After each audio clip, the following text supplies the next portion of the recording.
Yeah. Good morning, ladies and gentlemen. First of all, welcome to the CAS channel, CAS YouTube channel. This is the first of the live interview that we are doing, and we hope that in future CAS is able to do more and more informative and get more and more people on the CAS channel. We request all of you to follow it, to subscribe to it, and also pass it on. Today, our guest is Air Marshal Diptendu Chaudhary, and let me have the pleasure of introducing you to him. Air Marshal Diptendu Chaudhary, Param Vishish Seva Medal, Ati Vishish Seva Medal, Vayu Medal, and Vishish Seva Medal. Highly decorated officer, is a third generation Air Force pilot who has put in 5,000 sorties of operational flying exclusively on the frontline Air Force fighter aircrafts. He has commanded two frontline operational bases and the Air Force's Top Gun School.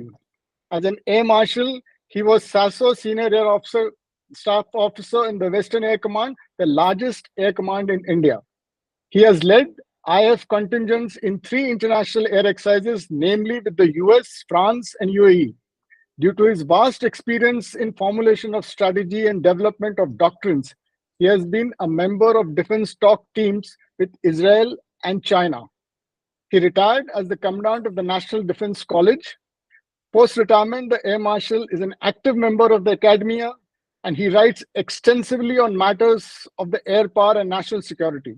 Today, we will be talking to him about relevance of air power in the Indian context. Good morning, Air Marshal Chaudhary, and welcome to the CAS show.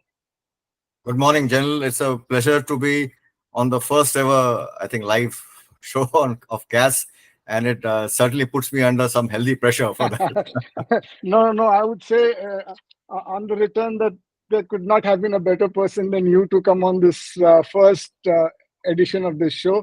And I'm sure in times to come, it will be well subscribed and looked at. I'm sure, sir. So Thank you. I will, without much ado, start with the question answer sessions. I have formulated a fair number of questions for you, and I'll be digging inside deep into your thought process and how the Air Force thinks.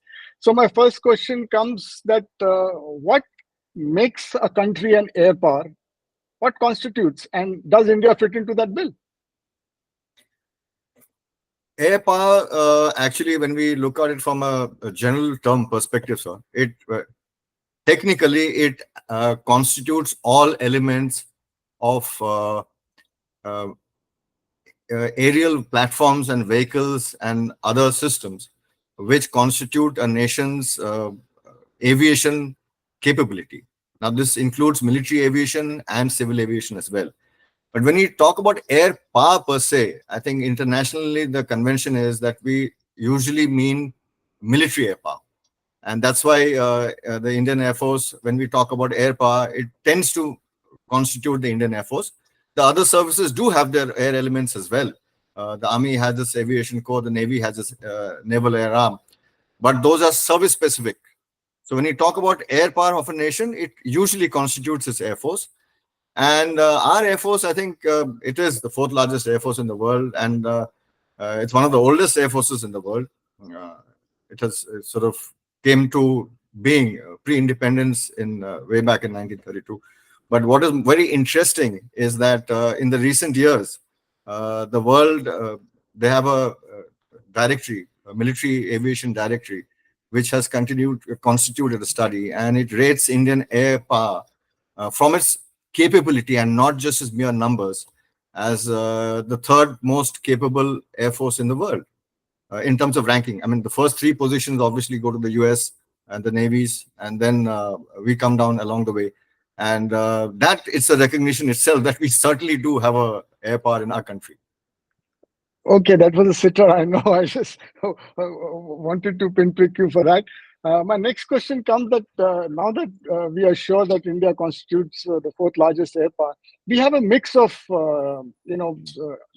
inventory, Air Force inventory, aircraft, and we have the Russian origin. In fact, we depended on the Russian origin for a long period of time, and now we also have the Western, the NATO countries. So is this an ideal mix? Is this out of compulsion? Or is it because of shortage of aircrafts not available that we've gone for this combination? Is there a logic to it or there is no logic? Most certainly, there's a logic. I mean, I don't think any nation, given a choice, would like to land up in a state with such a wide mixed inventory from all over practically from all over the world. But its genesis is not new. So it goes back, if I may remind you, General, if you look back in post 1947, we were hived off what was earlier the erstwhile Royal Air Force, which became the Indian Air Force in 1932. And post independence, we were divided into the Indian Air Force and the Pakistan Air Force. So assets were redistributed. And immediately after that, for some time, in the initial early 60s, pre-late 50s and early 60s, we did have a fair amount of support from UK and the USA to build up our air forces. But very interestingly, post 1962, in fact, that's the time US came to India and along with UK and Australia to carry out an air power exercise. But thereafter, as we come closer to 1965, around the mid 60s or early 60s, Pakistan Air Force was given an enormous amount of assistance by the US. So there was a shift Correct. away from US inventory to our west. And that led us with no choice but to look at Russia. And Russia was a strategic, I would say, a friend indeed. And it supported us tremendously with Russian platforms. And along the way, as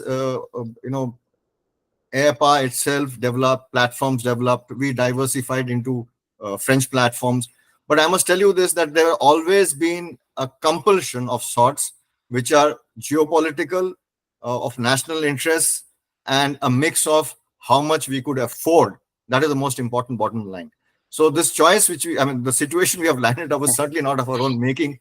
And given a choice, we would like to narrow down the platforms, which I think over a period of time will happen. But we went through a phase of evolution, which we really didn't have any choice in the matter. Okay, I think that very nicely answered, and I will leave for a later time. If we have the time to quiz you upon was your personal choice on the types of aircraft, but we'll we'll take that up a little later. But building up from there, we keep hearing in the press and in the newspapers. Otherwise, the India is looking for a certain amount of scouts for its national security as far as the Air Force is concerned, and that figure is widely shot. I believe now it has come to 42, and we have something about 35. I might be wrong on that, whatever little, but there is a huge gap. That so, can you tell me how does this number come to it, and how critical is this gap? So post independence, in fact, after the 1960, there was a one study carried out during immediately after the 1947-48 war with the first Kashmir war, and there was a thought at that point in time. The first time we came around and assessed how much of air power would we need.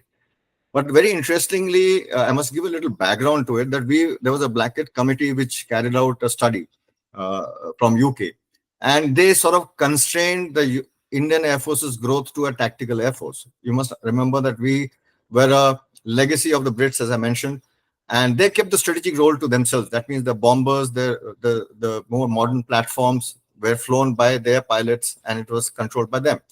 And the Indian Air Force's origin was a tactical air force, essentially to support the surface operations in the Burma campaign. First in the northwest frontier province to do sort of stabilize the volatile tribal regions, but more certainly towards when the World War was in the thick of it, in the Burma campaign to hold off the Japanese. And Indian Air Force played a sterling role there. But when the independence came, we actually inherited a legacy of a tactical air force, which essentially meant no bombers. And though the Indian Air Force was aware of its necessity for bombers and contracted for Canberras in between, but technically we remained a tactical air force, or our mindset remained that for some time.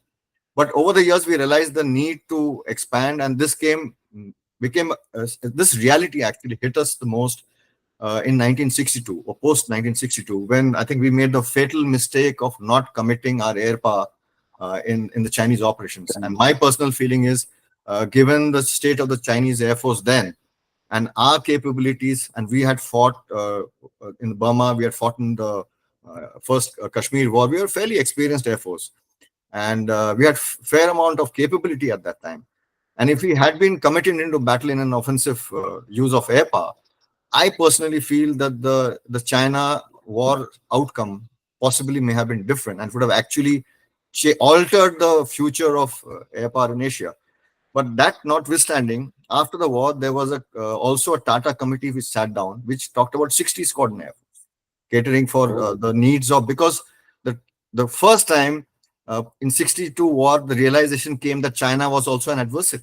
Earlier we were Pakistan centric, now became China centric. So it looked at 60 squadrons, which over the years sort of whittled down along the way, and we stabilized at somewhere between 45 and 42. And 42 is standard, what is been going on for the last about 10 years, which is accepted in the parliament as well. So that is how it is, 42 squadrons for possibly what 42 combat squadrons of what possibly was a threat scenario when it was conceived. okay. But given the present circumstances, I would like to think that this number may not be certainly enough for a two-front collusive war. But given the challenges of adding on inventory, we've seen how critical and how difficult it is. And we're struggling at this point in time with just about 32, 33 squadrons. And we're at the nadir of our inventory capability. Mind you, we're nadir in terms of numbers, but I must elaborate here. We have a fair amount of capability. Our capacity right now is in the lower side. But ideally, this is something which we really need desperately to hit a number of at least 42 squadrons. But what is more important is, rather than being number centric about it, what we need to add on is high capability platforms and squadrons which are coming in, which are future capable, which have vast amount of capabilities than the single type role capabilities of the past of merely a strike aircraft or a air defense aircraft. But you're looking at multi-role combat aircraft, which are capable of performing all sorts of roles. But 42, if you ask me, so frankly, I don't think it's a adequate number, but it's a number which is out there. But given the production capabilities and induction capabilities, we'll have a hard time even hitting 42. Okay, I get the gist of what you're saying, but I still have a doubt which is coming to my mind. That means this number is subjective to some either a threat perception, a collusive threat, something like that. So it could go up and it could go down. And in your perception, it is actually down. It should go up, even the expected number of 42. But do you not factor into this uh, the capability of the aircrafts as you go ahead in time?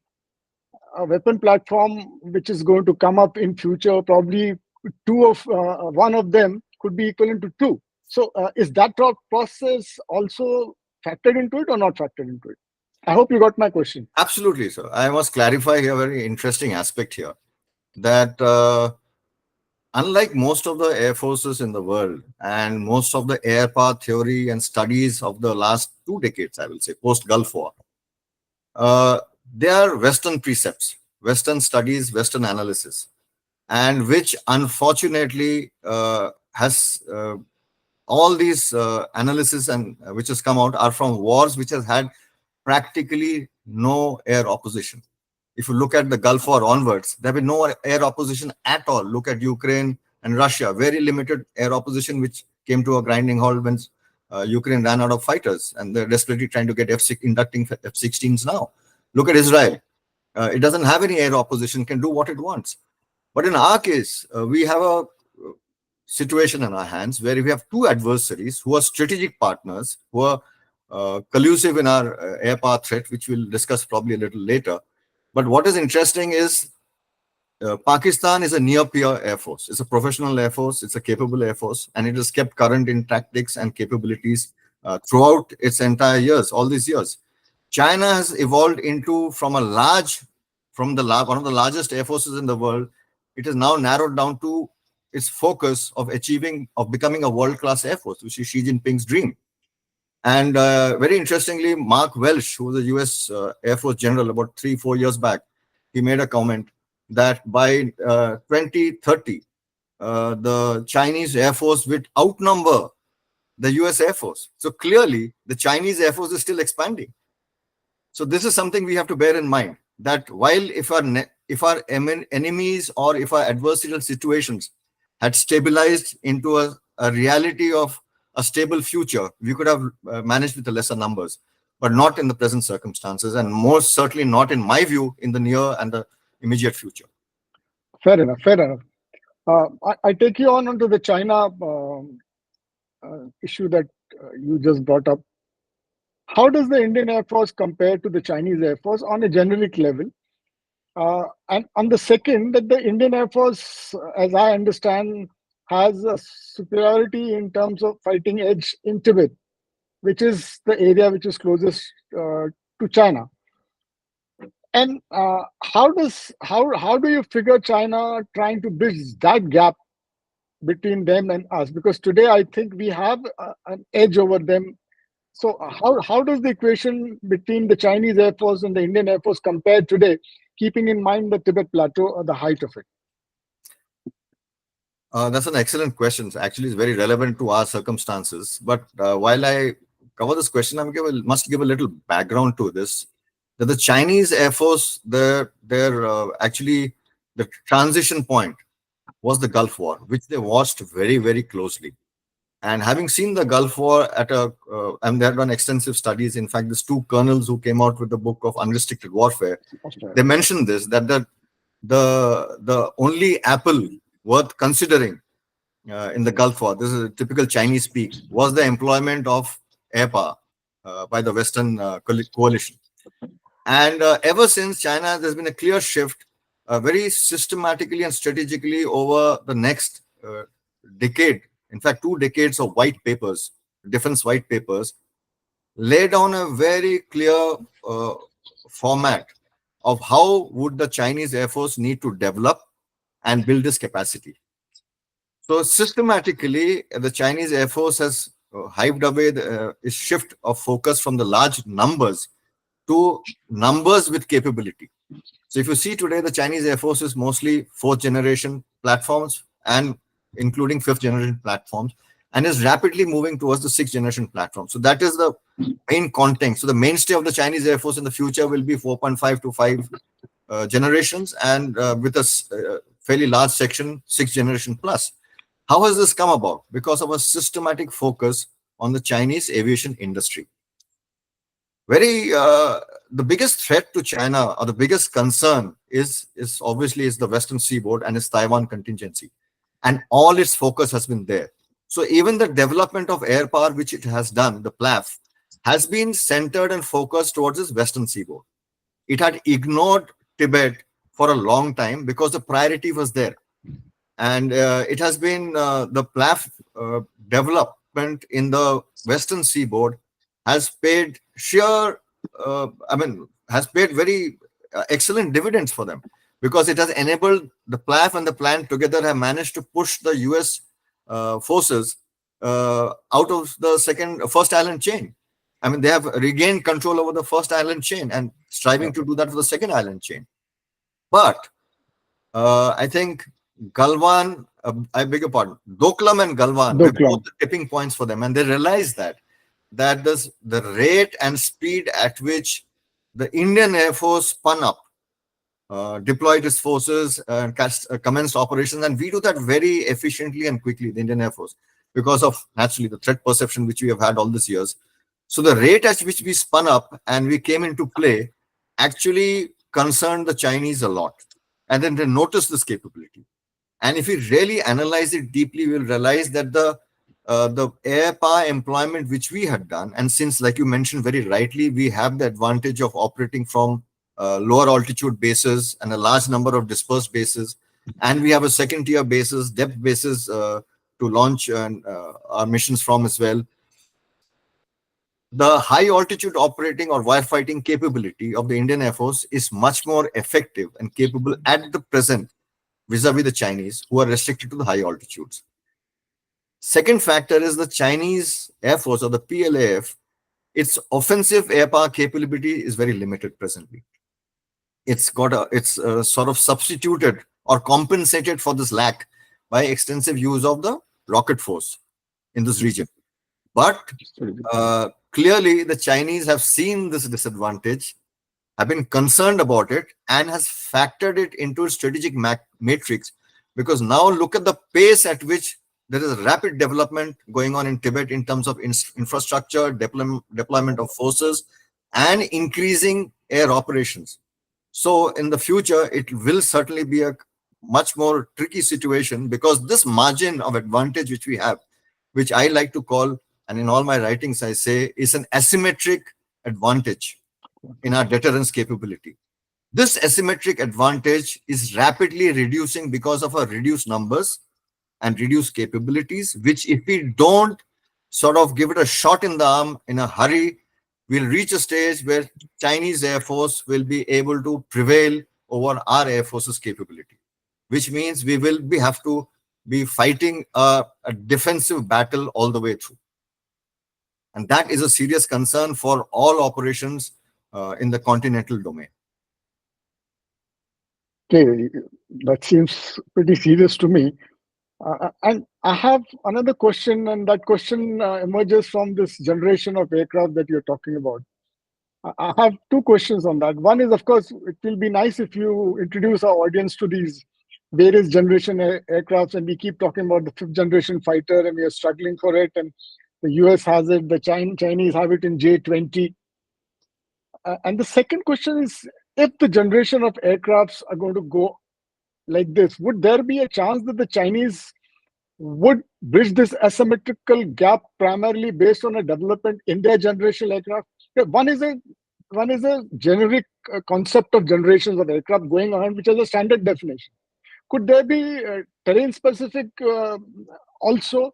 I mean, I would not know, but let's say example that basically the disadvantage that China has is to pick up the load from high altitudes in terms of their bombardment capabilities, which we have. So, will the generation aircraft could lend them this uh, change this disadvantage for them in future? After having explained what are the generation, you could probably take on this also. This is a personal doubt that I have. And it is very interestingly, I think, a common doubt which prevails in the open domain, that what is this thing about generations of aircraft, and why is there, fifth, sixth generation and all in coming in such quick succession? Actually, if you look at it, it goes down to basically defining a technology trend, a benchmarking of technological capabilities of a platform. So if you look at it, probably the World War One and Two capabilities were first and second generation. Third generation platforms came in during the Korean and the Vietnam War, which were the classic examples with the F-4 Phantom and the MiG-21 aircraft. Uh, uh, the earlier Sabres. So these were third generation aircraft. Fourth generation aircraft came in with the F-16s, with the MiG-29s, which brought in the Mirages. These were considered fourth generation aircraft.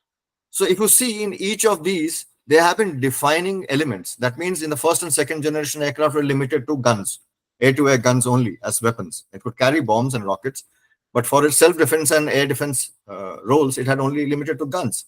By the Korean War, air-to-air missiles came into the situation, and that brought in air-to-air missiles of a vintage quality, which were pure heat-seeking missiles. As we progressed onto a fourth generation aircraft, not only the platform, the weapon capabilities also changed. We had all aspect missiles coming in, which could be fired from any aspect. It doesn't have to be a tail-on heat-seeking missile, which you had to fire from the rear of another against another aircraft. So we had aircraft which you could fire even from head-on quarters, face to face. That means when two aircraft are facing each other. And then you came with beyond visual range missiles, which means it were fired from ranges way beyond the visual sighting ranges, and which were earlier about 8-10 kilometers, which now goes on to about 60-100, and China's moving towards missiles which are close to 300-400 kilometers of standoff ranges. So this, along with the weapon systems and the platform, is what makes a generation of an aircraft. The platform capabilities improve in terms of its pure aerodynamic capability, its aircraft design, its surface, in fact, the elements and the carbon fiber, the bodies from pure metal and aluminum designs moved on to composites and advanced, what should I say, metallurgical surfaces, and which are stealth capable, means which reduce a visual signature of an aircraft, or oral signature of an aircraft, or a radar signature of an aircraft, actually. But I'll also, there's a caveat here, there's nothing called a pure stealth fighter. There are fighters with higher degrees of invisibility. supposed invisibility, which is what we talk about stealth capability, but it just has its limits, because with every improvement in aircraft capability, there's a better sensor system which can catch this platform through this invisibility. So present day generation, what we have with our platforms, the Sukhois and the Mirages are classically fourth generation platforms. The Rafale is probably a 4.5 generation platform. So will the Sukhoi and the Mirage be once they are upgraded. Uh, China has already a fifth generation platform operating opposite us, and it is rapidly moving towards a sixth generation platform.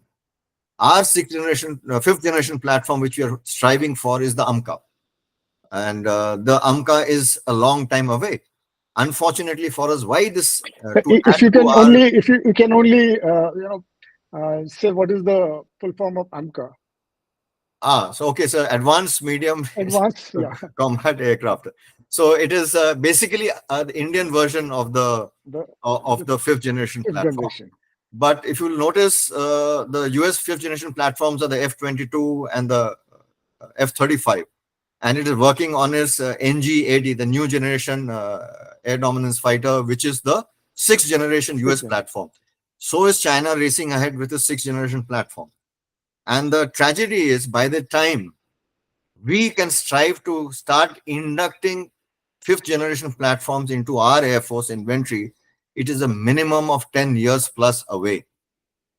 By which time, all the platforms which China puts across us, most of it will be fifth generation in Tibet. And by the time our fifth generation come in, Chinese sixth generation fighters would have stabilized. So you understand when you mention it appears serious. It's not just serious. It is, I think, to my mind, it's a critical aspect of our deterrence strategy, our deterrence capability, and our national security. Okay, means I agree with you, and I don't think we can do very much about it except for hope that things will go on. But where is AMCA currently? What is the state it is in? If you have any understanding or knowledge of that, Yeah, where are I we? do have some amount of knowledge, but things are happening at such a pace. I must say here that we have been the biggest challenge remains the engine, and you will appreciate that that is what we had gone into this deal with this US 404 and US 4, 414, yeah. and we had hoped that this will help us make the Tejas Mark II, the engine for the Tejas Mark II, and a development for the AMCA as well. So while we may get everything else, engines are incredibly hard to produce. And Indian aviation industry, if you remember, we had produced the HF-24 way back, and it was a fantastic platform, which was designed by Kurt Tank, the German scientist, and the Indian aviation industry. But it never saw a future beyond the point of a limited use for a short period of time. It was because of its engines, and we've had this problem in engines so unless we have a, a robust engine capability, our platforms will have issues. And this gap which has come, unfortunately, this MRC, the multi-role combat aircraft, which we were struggling for the last 10 years, it has done enormous damage. And we today are this 114 aircraft which we are short of. If we don't get that, we are in serious, serious trouble. And that is something which the Atmanirbharta cannot, even in its best of capability, uh, help us bridge this gap. Because to my mind, Atmanirbharta is most certainly a very vital, important strategy. But for air power perspective, it's a long-term strategy. It's a strategy in the making. The biggest strategy of Atmanirbharta for aviation industry is building its capacity, which is going to take a long time of research, development, a lot of investment before it can produce a capacity and scale of the numbers that we need at the rate at which we can. That is a long way off. So we have no choice that to support our Atmanirbhar strategy, we have to continue with a certain amount of exports in the interim. So yeah, my next question was, I get what you're saying, and I'll build the same question into my next question, that HL continues to remain the only worthwhile air manufacturing so-called public sector unit company in India. And every attempt of Atmanirbharta in as far as Indian Air Force is concerned is purely limited to HAL. Uh, HAL has come out of its bad times, I know that. But do you think HAL, and you almost said that it is not possible for them to do it, but what if we really have to get to Atmanirbharta in the Indian Air Force soonest, I wouldn't say immediately, soonest, what steps or what is the direction in which the industry should take? Should the private industry come in a big way? And would that investment that it would make, would it be supported? Would it fetch back the revenue, or should the government bear the cost of it? These are questions that continue to haunt any person who is thinking in terms of privatization. So what are your thoughts? My question relates to the fact HA is not good enough as a single entity to look after the gap that is created. If that be so, what options does India have? I think, as you very rightly put it, the HAL has sort of come out of its past legacy problems which they have, and they are working hard to upscale their capabilities. But as I mentioned, aviation industry, military aviation typically, is not just about producing platforms. It's a whole ecosystem which talks about, like I mentioned, metallurgy, engines, avionics, radars, systems, weapon systems, seeker heads of weapon systems. These are usually all proprietary items, which all nations which own these capabilities, are capabilities which they have usually hugely invested in over times and over a long period in terms of research and development, and they will not be in a hurry to part with it. And geopolitics plays a huge role in it, because there are limits to which a nation will share its capabilities with another nation. And they are all politics, as we know, other fickle bed partners. So this becomes a challenge. In India's case, I while there's a huge amount of effort towards privatization, but even privatization means you need to build capacity in terms of research and development. It's not just that tomorrow a private industry can start producing things immediately. It will also need private research, industry, and development. So it is about capacity building at an enormous scale, which is what actually we need to focus on for the next 10 years. But unfortunately, what has happened is we are pinning our hopes of platform and inventory recovery on an industry which itself is struggling to expand its scale and capacity. So my focus would be that in this period, as a nation, we need to take a larger view that if air power is really going to be an asymmetric deterrent and keeps this difference or this concern going, as long as we can get the enemy concerned enough that, okay, here is a nation with a fairly potent air power capability, and it shapes its behavior, is what we want. But to maintain this asymmetric deterrence, you cannot rely entirely on the outcomes of the strategic Atmanirbharta, which will pay dividends 10, 15 years later. So what do you do in this gap? In this gap, you have no choice but to invest heavily and in large quantity. I mean, 114 platforms is not a small amount. And that will only take care to fill the gap of the MiG-21 legacy, which has been left behind. And our older platforms, Jaguars and all, will at some stage start phasing out. Mirages, MiG-29s will also start phasing out at some point. So it's an ongoing challenge. So unless and until we really understand the advantage, the critical advantage this asymmetric air power provides us, and we tighten our belt for a large chunk of a capex on acquisition of these platforms uh, over the next 10 years to tide over this critical gap, to stop this downslide, we are in trouble. So we need to not only handhold the sort of indigenous industry, the HAL and the DRDO, in not just of platforms in terms of weapon capabilities, radars, other defense, air defense, and other aerial eco systems. We also have to balance it out. So if you have a binary focus that Atman then Varta and nothing else, then we are going to be in serious trouble. Okay. I agree with you. And I had two questions emerging out of this answer that you. And my first is, and it's a thought that I always carry. What is the Air Force thoughts about the overall ecosystem about capability building through knowledge? Now, tell me, what is the quantum of young boys who are doing weapon technology as a specializing subject, including for Air Force, across the IITs and universities in India? If tomorrow, even if we have to get somebody to work, do we have qualified people for that? I personally feel like you don't.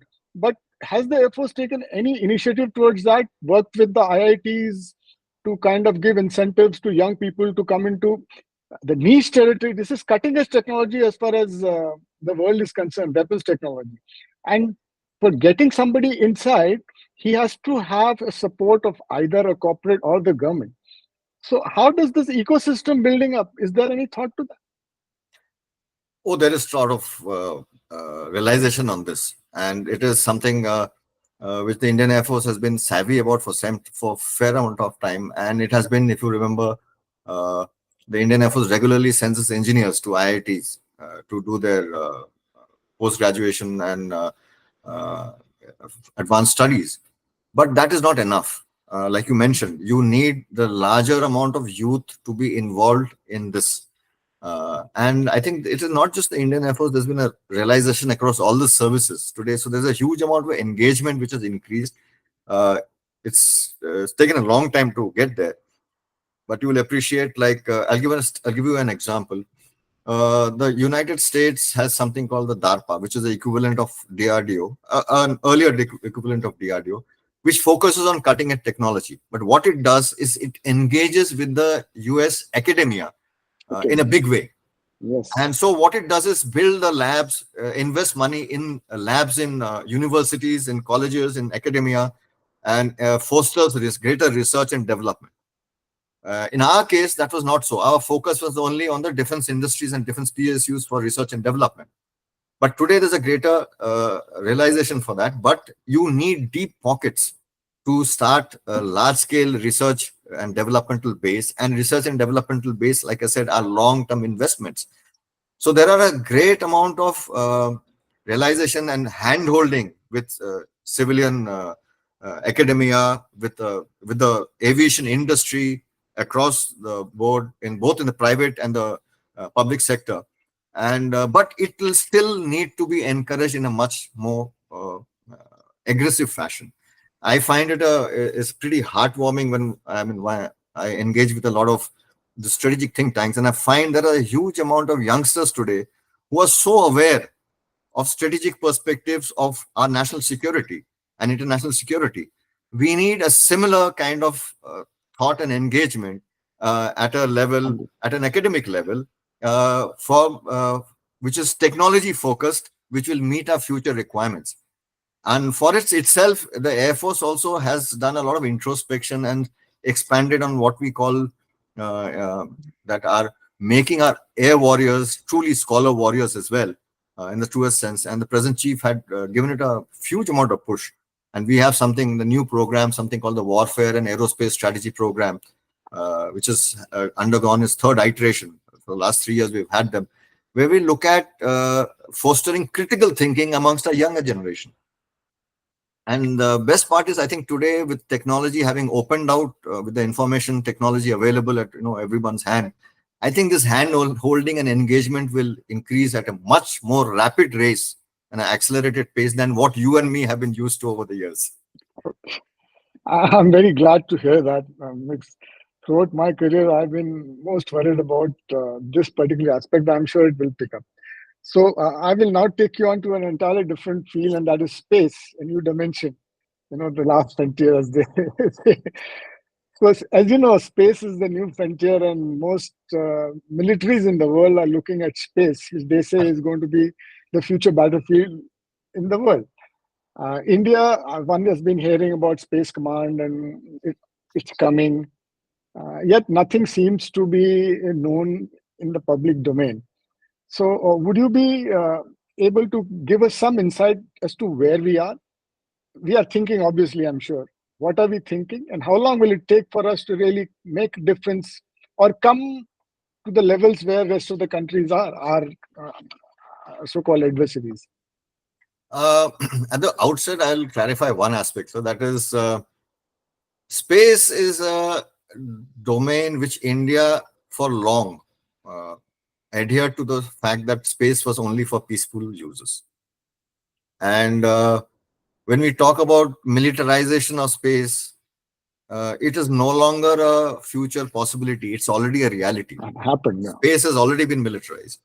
And we have been slow on the on its when it comes to looking at space from a national security perspective, while we looked at it from a developmental perspective for peaceful uses for a very, very long time. And India has a very robust space environment and capability, but the military use is something which was we had been eschewing for a long time.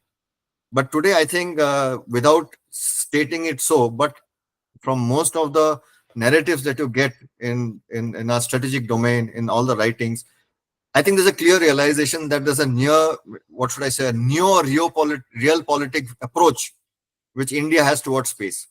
And that is why the defense minister actually made a statement to say that the Indian Air Force should now look at becoming a aerospace power.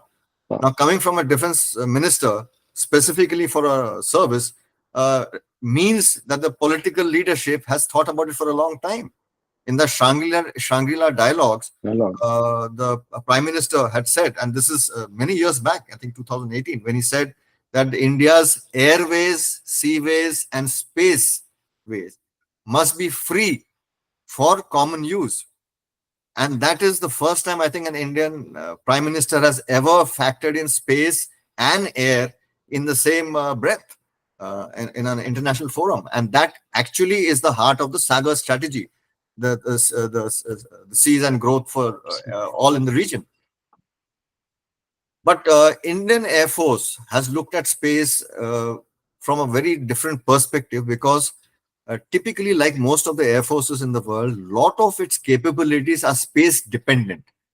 Gulf War, you'll appreciate, was the first, what they call the first space war, where space-based capabilities came into action and where they were proven and tested in battle.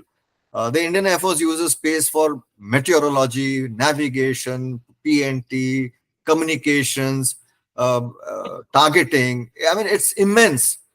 So do other services, but in probably with the reliance is a little lesser. Whereas in Indian Air Force, the dependency on space is much more. And while other air forces, I must clarify here, have looked at space as a specific air force domain, so to say, like the US, France, and a lot of other countries which have done, and that's why they're calling their air and space forces now. Indian Air Force is very clear in this. In fact, the latest doctrine, which is 2022 December, which came out, is very clear that Indian Air Force considers space as a commons for the Indian ecosystem for all the three services. Everyone has a justifiable and uh, very important, what should I say, need and necessity to have open access to space. So it doesn't lay any claim on ownership of space, but it is just that uh, the air and space domain are a continuum. If you look at it, unlike the other services, the Indian Air Force looks at the airspace, which technically extends up to 60,000, 50 to 60,000 feet. That is what it is internationally accepted. Uh, but while there's no defining line here, but the near space, which is in the realm of aerospace, extends up to 100 kilometers, which is called the Kármán line, which is an imaginary line. Beyond the Kármán line is supposed to be space proper. Below that is near space. So this airspace and near space is almost a continuum of almost practically 100 odd kilometers, which has become critical because that region also is a transient volume of airspace where weapons will transit through. Missiles, ballistic missiles, space-based weapons, low orbit satellites, they all use this airspace. So there's a growing need and understanding that when we talk about airspace, it is the air and near space which has to be factored in. So we have to look at space from two different perspectives: outer space, which has ISRO as the lead service, and near space capabilities, which will also include the ballistic missile defense, which comes into the realm for national security and defense. So there has to be some breaking of silos and hand holding across the military and the civilian space programs to bring in this cohesion and transition. And something which I think the Indian the space department, which had been created sometime, which is doing a lot of work, which will automatically probably upscale into a command in the near future. But there is a lot to do here. I think all the services are cognizant of it, and I'm sure we'll see a lot of changes coming up very rapidly in the near future. I agree with you on that. And I would not quiz you more because there is so much to space. And a lot of it may be in domain which probably not likely to be open to public. So, but I will take from what I asked you in the earlier question about Space Command, and that is theaterization.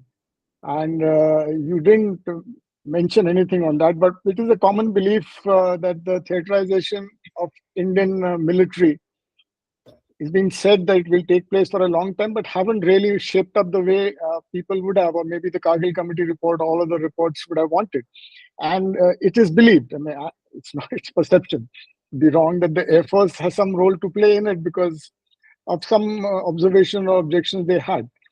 So, would you be open to telling us that what is the Air Force view on theaterization, and how does the Air Force look at this whole concept, and where do you think it will really happen? I will start with a very clear clarification, which has, I think, been cleared by the several chiefs and the last two chiefs, at least in succession, very clearly, that the IAF has no issues with the concept of theaterization per se. But there are challenges when we look at the employment of air power from a theater construct.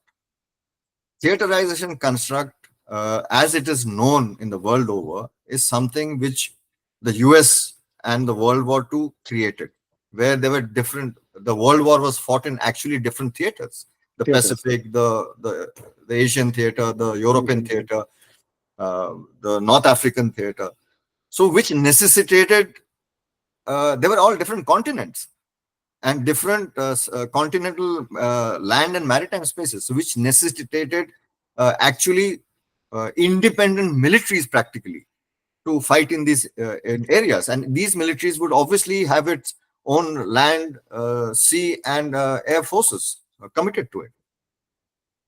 So, from an Indian Air Force perspective, and from a personal perspective, I would like to clarify one thing: that theater command is in the way we have looked at it in India, has been a army driven approach, understandably, because the army is the largest and our continental threat is the most real live threat which is staring us in the face. So there is no denying that. But while we do this, because army is used to apportioning resources and its command structure, it very clearly has to have everything under a linear chain of command. Air Force functions in an entirely different manner.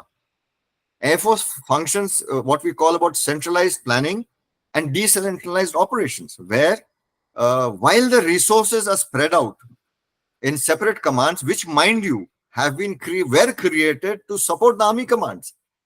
So there is a construct there itself. Then ideally, air power is not limited by boundaries, land boundaries, and this is the critical thing which we need to bear in mind. And when we talk about line boundaries, I'm talking about intra-theater and inter-theater boundaries. Whereas air power is used in a more, today especially. Earlier we had platform issues where we had like MiG-21s, which were base dependent. You know, if there were certain bases in Western sector and certain bases in Eastern sector, they were tied down to these bases. But today all our platforms are capable of switching, and they do. And that is what is there in our plans, is how they switch from one command resource, from where they very rapidly become resource of one command in one mission, and fly another mission for another command and probably land back in a third command. This is something which runs in contrast with the way army functions. Second aspect, which is I must bring out here, is that the continental construct when the Western sector is a little different, where we talked about offensive action and going into depth in the Western sector. On the northern front, it's more about holding the line and not allowing ceding a inch of our territory. And that is what been our strategy. It's been a defensive strategy. But in this defensive strategy, there would be limited offensives by the army. But these are, if you look at it in scale, very limited to the tactical battle spaces. But whereas the Air Force's capabilities are for depth targeting as well, which goes into strategic depths across the Western sector, which can hit industrial targets there. And in the north, it can hit depth targets in the entire Tibet region.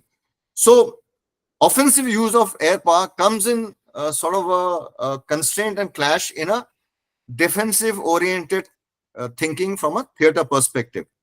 So these are the only two constraints really, and resources. We don't have adequate resources. But where the solution lies, and today I think there's a great understanding in this. Air Force was, I mean, there's nothing to hide here. The Air Force was considered a spoiler. It has been put out in the open domain in so many words. And the Air Force is very clear that we've been looked at spoil sport for a long time, and we have taken it with a broad shoulder. But I think today some fault lay with us as well, that we probably didn't articulate this in open domain for a very long time, because we were, I will say, not very savvy in our narrative building. But today, I think there's a great amount of maturity and understanding. I'm personally aware that the way CDS is looking at the whole theaterization, it's a very much more nuanced, balanced approach, where the structure is a robust structure, truly integrated structure in terms of jointmanship, where core competencies of each service remains, but brought to play in a joint application of force. And that is what the structure must be, than pure independent joint, yet theater separated joint forces. So that is my clear, about as clear as I can put it. Air Marshal Chaudhary, you labored at pain to explain the Air Force's point of view. I'm sure that with time, in times to come, with mature heads and mature thought process, it will ultimately settle down to a more amicable solution. I'm sure there would be a solution. Nothing. I must add here, sir, I must genuinely add this, because I've been going around and talking in all the war colleges on a regular basis for the last 3 years. There is an immense realization among the younger generations, because they are technology savvy. They know how technology makes a difference and how air power will make a difference in their respective domains. And today there's a greater realization amongst them that we cannot look at our national security purely from a continental or a maritime perspective, but a larger, more comprehensive multi-domain approach. So I think the future will make this theaterization a much more practical, robust, and implementable strategy. Thank you for that. I mean, I'm thanking you for that. I'm sure the nation will be also thanking you for that. So that brings me to the end of this wonderful session, that first session. And I thank you deeply on behalf of CAS for making it so, what should I say, so exhaustive and so interesting. And I leave you with the last question. So, which of the aircrafts would you have personally preferred to fly in? If you want to add that as your last comment. When you ask a hardcore fighter pilot about his favorite platform, it gravitates towards something which you have spent a lot of time on. And I have flown the MiG-21 extensively. My heart is still in it. It's such an amazing, simple platform, and the versatility with which we used it in Indian Air Force is amazing. No other Air Force has done it in the world. So that was probably, I'll put it, the first love. But when you come to pure hardcore combat, close combat, and dog fighting, I think the MiG-29 was an unparalleled platform. I mean, compared to any of the more contemporary fighters. The Sukhoi, with its capabilities, a large fighter, is an immensely capable fighter. So are the Rafales. But given a choice, I would probably imagine ideal Air Force today or in the future.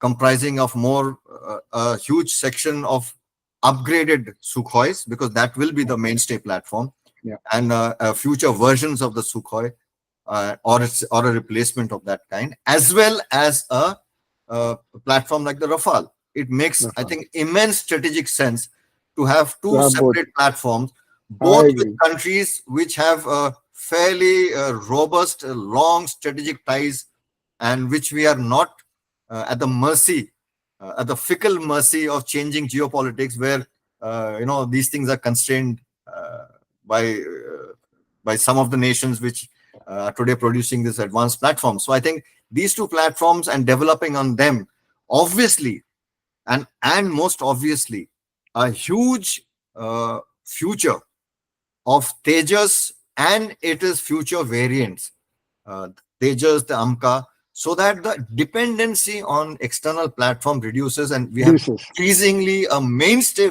fleet which is indigenous. Thank you. With that note, Air Marshal Chaudhary, wonderful talking to you, and wish you all the best. And hopefully, we probably have another session with you sometime. Thank you very much. I'll say goodbye to you. Uh, Thank you, sir. It's been a thank pleasure speaking to the cast. And like I said, it was the opening round. I don't know where the ball has been hit. let's hope we get some likes and some hits, and people Absolutely. ask for more. So, like yours, this is also mine first. So let's hope that No, we no, continue on this. I'm sure it will, sir. And it's a great beginning, sir. And thank you for having me over. And it's been a pleasure talking to you till now, sir. Thank you so Thank much. you. Bye. Take care. Thank you. Good day, sir.